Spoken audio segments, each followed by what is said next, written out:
That's true. Okay. I'll be back. So looking at our limit laws. Obviously, we're making these tables to try to approximate limits. Is it perfect? No. No, we had that one example with the sine graph where every number on our table went to 1, and then we looked at the graph and it was crazy.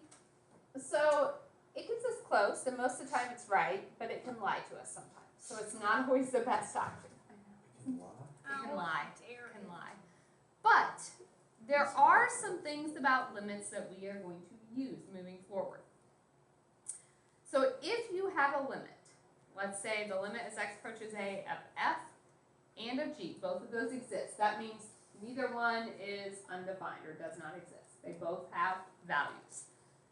Then, if I am asking you to add, subtract, multiply, or divide, you can do each individual limit and add, subtract, multiply, or divide. So, you can break those up. Okay. It is a lot. That's why I'm paraphrasing. So, if you have the limit of two things added, subtracted, multiplied, or divided, you can do the individual limits and put them together. The other thing, if you have a constant times your function, it can come out in front of your limit and be multiplied with it. Alright, so these are the legal things that we can do with limits. We can break them apart, adding, subtracting, multiplying, dividing. If we have a constant times the function, we can factor that constant out, do the limit, and then multiply. So let's start applying these in something fairly concrete, looking at a graph. How do we drop the limits? You evaluate them. Oh, I know. that's terrible. You do the limit. That's how it goes away. That's easy. So on A, if I wanted to do these limit laws, okay, I have individual graphs. I know yours isn't printed in color, sorry about that. But F is my pink one, G is my blue one up here. Now, if I just said the limit as x approaches -2, so x approaching -2 is here on my graph, of f plus 5 times g of x, there is no way I can just look at this graph and know that answer. But if we use our limit laws, that tells me this is equivalent to saying the limit as x approaches -2 of f plus the limit as x approaches -2 of 5g of x. Because two things added, we can do the limit of each one separately. Okay, it also tells me what could I do with that 5? Multiply by the limit. Okay, so I could say this is limit as x approaches -2 of f plus 5 times the limit as x approaches -2 of g. Now, could you have gone from the first straight to here? Oh, Yeah, once we do a couple and kind of see the pattern, sure. But right now we're taking baby steps. I'm trying to show you exactly what we're doing. So as we go on, I'm certainly not going to expect this much work on every problem, but we're trying to understand how these laws apply. Can I look at my graph and tell the limit as x approaches -2 of f? Yes. Yeah, so that's my pink one as I'm traveling in. What's my y going to? 1. Plus 5 times the limit as x approaches -2 of g. -1. We get 1 minus 5. Negative.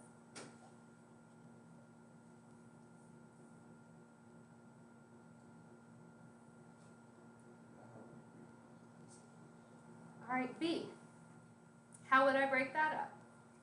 Limit as x approaches 1 f times limit of x approaches 1g.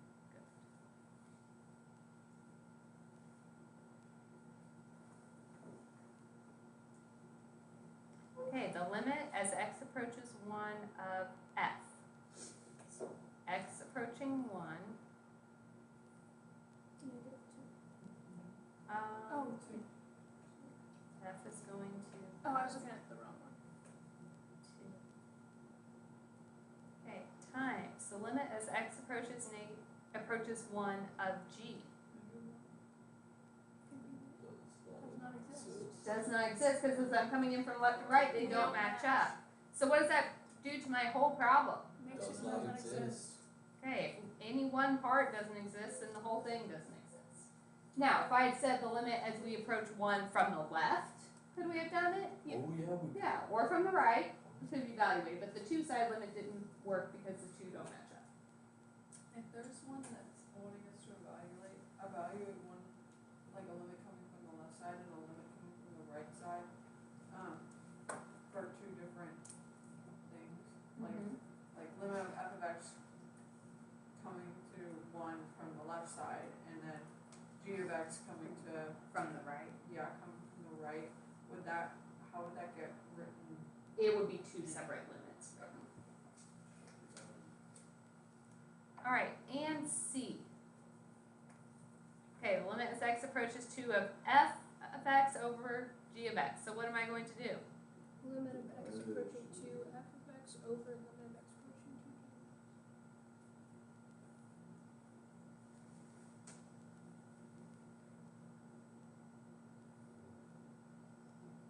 Okay. So when I am approaching 2, let's think about where that is on our graph. Oh. 1.5. Alright, so we have to use some estimation skills. I don't know. So f, a little less than 1.5, how about 1.4? Divided by, what's g appear to be going to? 2 or 0. 0, can we divide by 0? No. No, so what does that mean? Undefined. So that limit would not exist. Oh, it would be d and e, wouldn't it? I mean, Are they synopsis? yeah, we just typically say d and e, but it is equivalent. Yeah, in the limits, you might start saying d and e. So they mean the same thing, but they don't. Like, no solution is saying it can't be solved. D and e is saying that there is no actual limit there, so they're technically different. In this scenario, dividing by 0, either one. All right, we have a couple other options. If you have something being raised to a power, you can do the limit first and then take your answer to a power. The limit of a constant is a constant. And the limit as x approaches a of x is equal to a. These are the 2 important ones. Oh, So let's think about what that means. If I said the limit as x approaches 3 of 4, okay, a constant. How do you graph y equals 4? it's a line. So horizontal line at 4. So no matter what x value I'm approaching, all my y's are 4. So if your function is a constant, your limit is always equal to that constant. Okay, the next one is a really cool one. So the limit as x approaches, let's say 3 of x. All right, if I ask you to graph y equals x, what is that? Line, Diagonal line. y-intercept of 0, slope of 1. So your points are 1, 1, 2, 2, 3, 3, negative 1, negative 1, negative 2, negative 2. So as x is going to 3, it's also 3 because y is equal to x on that line.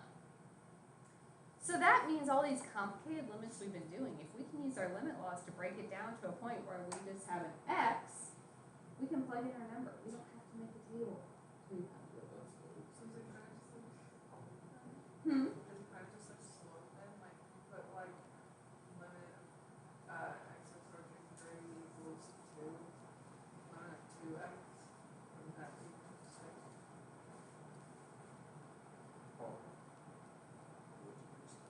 Like if you had the limit of 2x where x So- is approaching 3. So you would take, the 2 can come out from the limit laws, coefficients can come out. Then you would be the limit as x approaches 2 or 3 of x, so that would be a 3. And then you just multiply 2 times 3. Mm-hmm. I'm not going to give you a test and say, tell me the 12 limit laws, 12. or however many we have. 11. But I'm going to ask you to evaluate limits, so we have to know it's legal. Now, this seems overwhelming, but we're going to, once we start doing examples, it'll be much easier. So can we always just do the graph or like the table thing and it'll work? Or Yes, except on a test you don't have a graphing calculator, so how are you gonna plug in all those nasty numbers? Yeah, great. This will be better. You will like this once we get there. Oh, I can do long division. I can't. Give me time. It'll Um, just take me a little. So you can bring a limit under a radical, or this is telling us if you have something under a radical, you could just plug it in. Did we go over Why that? would you want that? Did I skip 9? You did skip 9. Oh, sorry. If you have something to a power, you can also just plug it in. And that's really a combination of rules 6 and 8. Because rule 6 says we could write this as the limit as x approaches a of x to the nth power. Rule 8 tells us what's this inside part turn into? The A. Or the A. The a, so it's just a to the n. And the next two are telling us these exponent rules work with radicals as well. Because we know a square root is the same thing as a 1/2 power. Okay, it's just another form. So this, if you have something under a radical, an x under a radical, you can just plug in your value you're approaching. If you have a function, you can evaluate the inside and then do your radical. Oh no, we're gonna turn it into like, if there's 16 and then 2 on the other side or something. Why would you want this? Why would anybody Okay. want this? I'm going to show you why we Oh, want this. man. Why would anybody want this? Why do I'm we going want to this? show you. Is easier. I promise you. You just have to give me a chance. It's just gonna be So- long. Let me talk for a minute. All right, the first couple examples, I am going to say to justify each step. By justifying, I don't mean that you have to tell me I'm using law number 1 or law number 2, but I want you to not just get the final answer, kind of show the work along the way. Now, are we going to do every limit this way? Absolutely not. But we're trying to get a feel for what's legal and what's not. Why am I allowed to do what I'm doing? So, if I have things added or subtracted, we already said our limit law says we can do the limit as of each one, right? So I can do the limit as x approaches 5 of 2x squared minus the limit as x approaches 5 of 3x plus the limit as x approaches 5 of 4. We want this. We want this. Now, again, I'm showing excessive work right now because we're trying to understand why what I will do is going to work. So the next thing, if you have a coefficient, what can you do with that? Pull it out. So we have 2 times the limit as x approaches 5 of x squared minus 3 times the limit as x approaches 5 of x plus the limit as x approaches 5 of 4. And we are in really good shape now. Because, what could I do with this square? Okay, would you guys be okay if I just did it on the same line? If I just move my square out here? Because our most important one, the limit as x approaches 5 of x is going to equal 5. Minus 3 times the limit as x approaches 5 of x plus the limit as x approaches 5 of 4 is 4 because it's constant.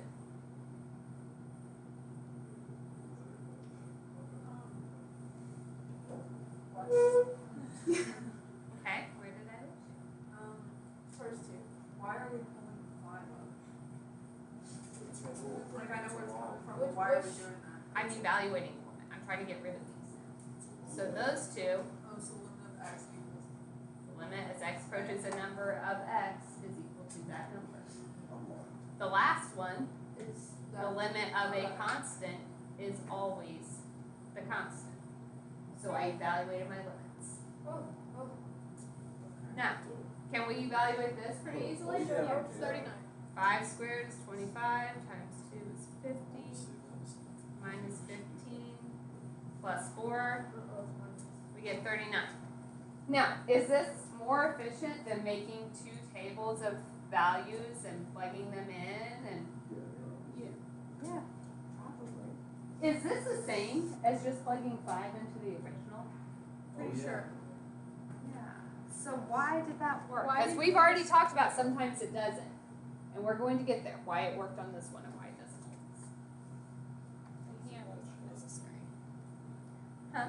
The hand was Oh, unnecessary. so sorry. I'm trying to be offensive there. Okay, so this one. What would I have to do?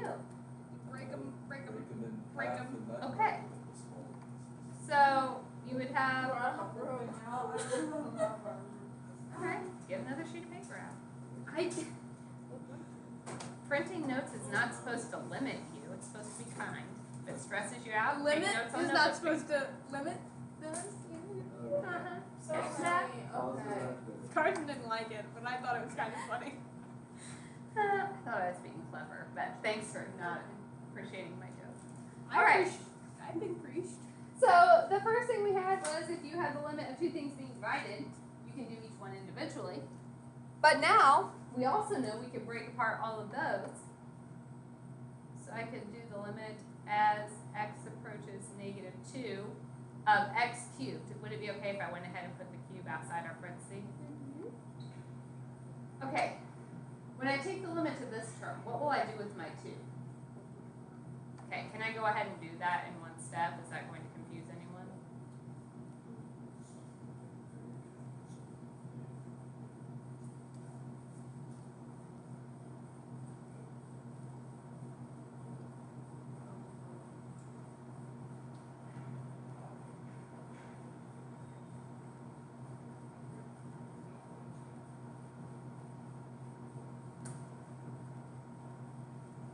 So I'm using my limit clause right now, taking it to each individual term, and I just went ahead and pulled out coefficients and exponents as I did that, instead of rewriting on a new one.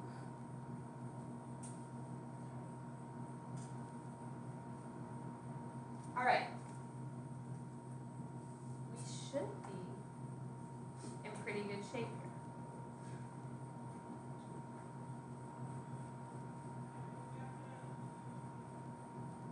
Look at all these limits as x approaches -2 of x. What do those turn into? -2.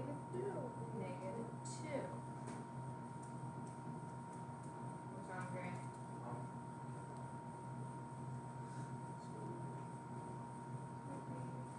So it's -2 cubed plus 2 times -2 squared. Minus, if you had the limit of a constant, what is that equal to? A constant, that's still a 1. Okay, on the bottom, the limit x approaches -2 of 5. What's that equal to? 5 minus 3 times the limit as x approaches -2 of x. -2. So we get -8 plus 8 times 1.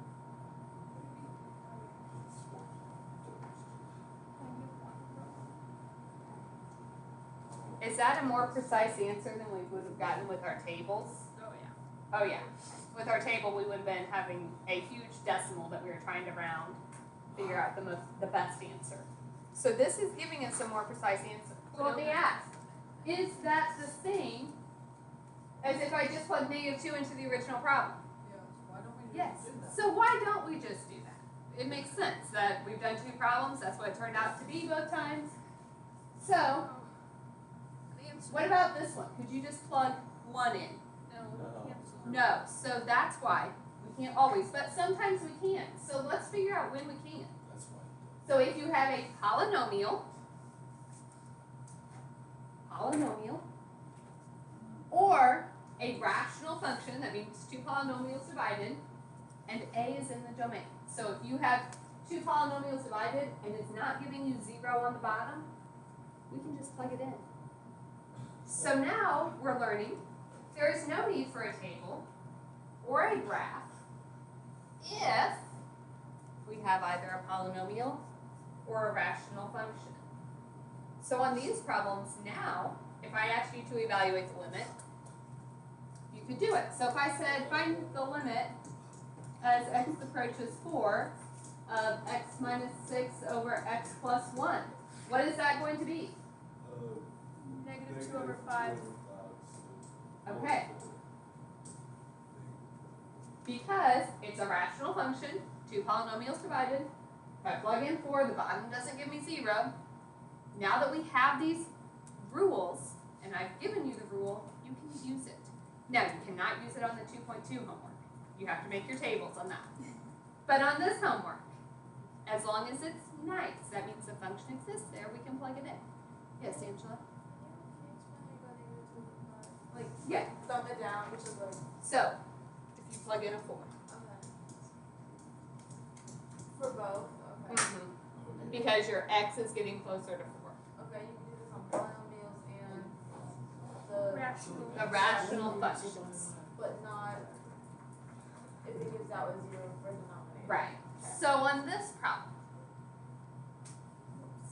Is that we can't plug it in because it's a rational function, but what's wrong with it? It's going to be 0 on the bottom. You know, if I plug it in, I get 0, 0. So I can't do that. So, we could go back and make our tables, but we're good at algebra. What could I do? When you see x squared minus 1 over x minus 1. difference of Factor. squares. Okay.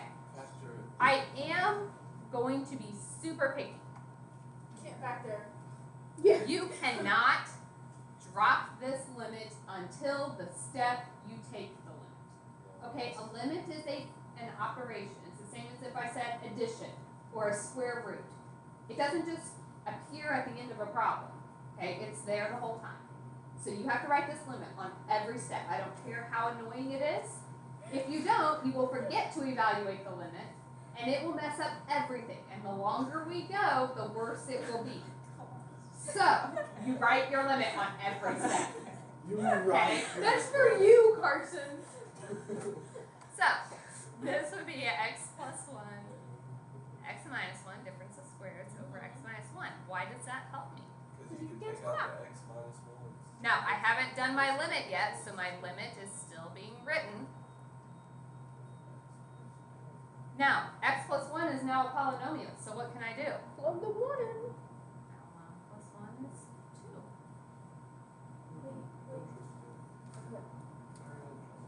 So, if you're getting something that is not defined, see if you can make it. Not doing this scared now. Like, I'm kind of a little afraid. Yes. We're being super picky, but you want us to write limit of x squared minus 1 over x minus 1, but x equals 1 Or can I equals just- 2. It would make me very happy, but I will not take off for that. Oh, I will take off if you write this. Because that doesn't make any sense. That x plus 1 suddenly turned into 2. It only makes sense if you have that limit there. Okay? Like, limit x Limit plus x- 1, limit x squared minus 1 over x minus 1 when x is approaching 1 equals 2. Yeah, I'm sorry. Just don't worry about it. Just do the problem. Write your limit in the middle of the problem. I don't want to be here anymore. Oh, stop it. All right. So, Thank you. couple things to note. Two functions, technically, is x squared minus 1 over x minus 1 totally the same as x plus 1?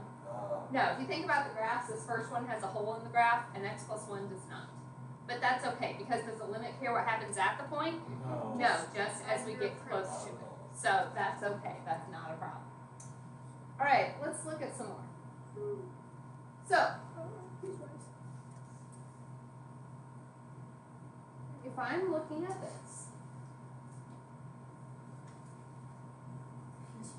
we have a piecewise. Did I give you any rules about piecewise? No, so we No. just plug her in? So let's think about it. If I'm asking you to do the limit of this, okay, Oh, but x doesn't. g of x is always equal to x plus 1, except where? When it's 1. When x is 1. Does the limit care what happens at the point?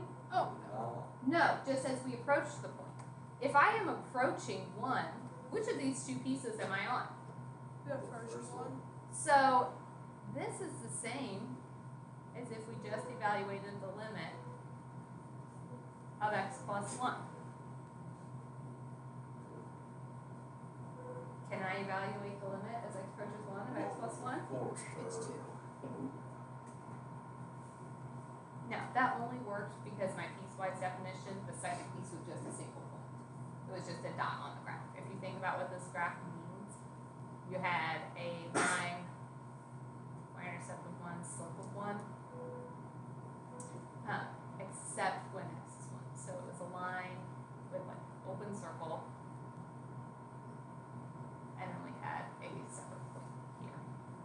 But if you're doing the limit, you're on that line the whole time. Okay. Let's try another one. Oh, we can't, there's an H.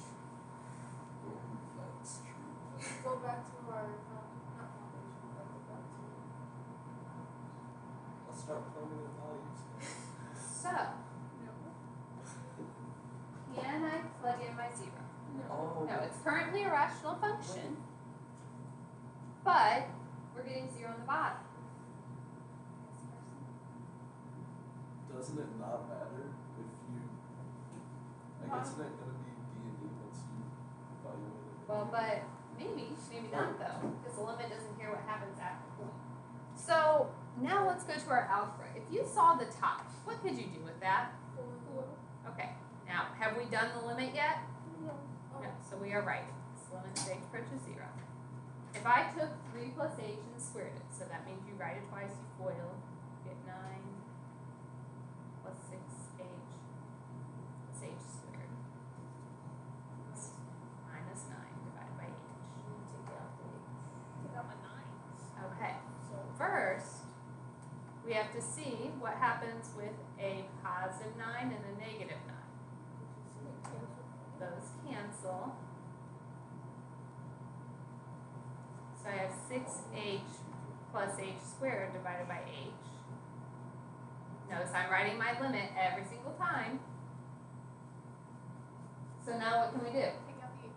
Okay, take an h out of everything, so that gives me a 6 plus h. Is there now anything from preventing me plugging that in? No. So now we can plug in our 0, and this limit is equal to 6.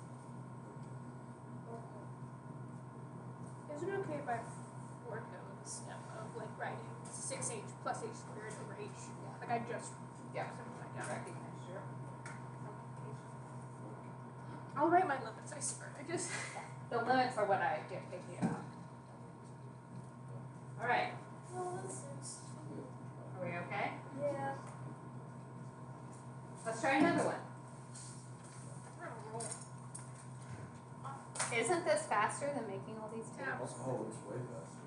There is a square root in this one. There is a square root. Oh, it's square root. Okay. Oh. Oh. You can just put the limit under there.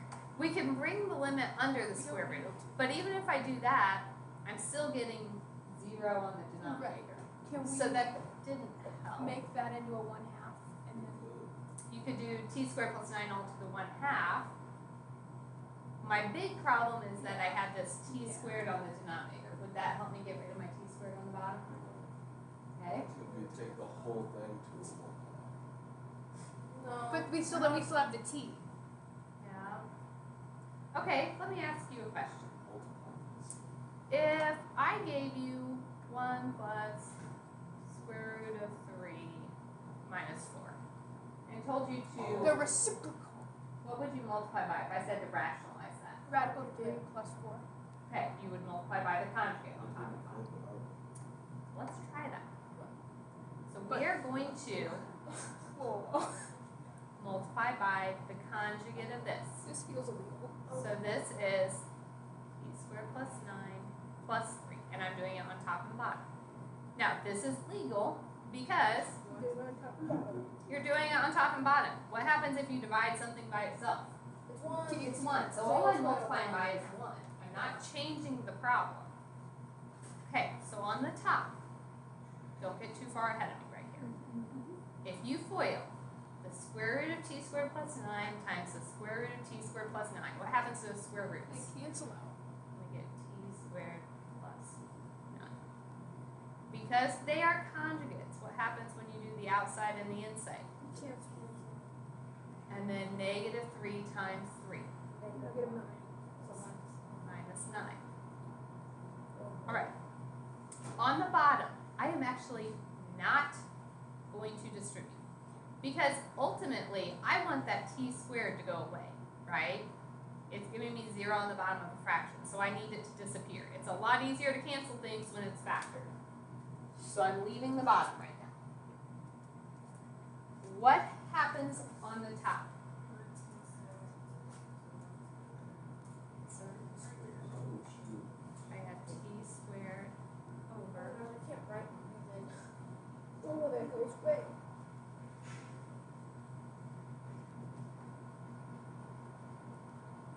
Alright, so if I have t squared on the top and the bottom, it's all one big term, so now we can cancel that. And then you're just left with 1 on top. Can I evaluate my limit now? Mm-hmm. Yes. So at the step where we evaluate, the limit symbol goes away. So now I can plug in my 0. So I get 1 over the square root of 9 plus 3. 1/6. Or 1/6. That was a little touch and go there for a Well, touch and second. go. I know, those radicals. It's a little scary. Yeah, multiply by the conjugate. We're allowed to have In the absolute space. a radical denominator for evaluating it. Yes. It's just not your final answer. You don't. Okay, so if there is still a radical somehow, like a Yeah, if it turned into like 1 over the square root of 6, then I would. then rewrite it. But it's okay in the middle. Okay, so we're kind of using algebra techniques. So far we've seen factoring and reducing, we've seen multiplying something out, and we've seen multiplying by a conjugate. I've never done the conjugate that way. I know, That was Cool. so illegal. a little opposite of what we're used to. This is where I'm going to stop for today. So, the homework is just an 8-question handout posted on Google Classroom. Most of them don't require a whole lot of work. Okay, they're pretty straightforward limits.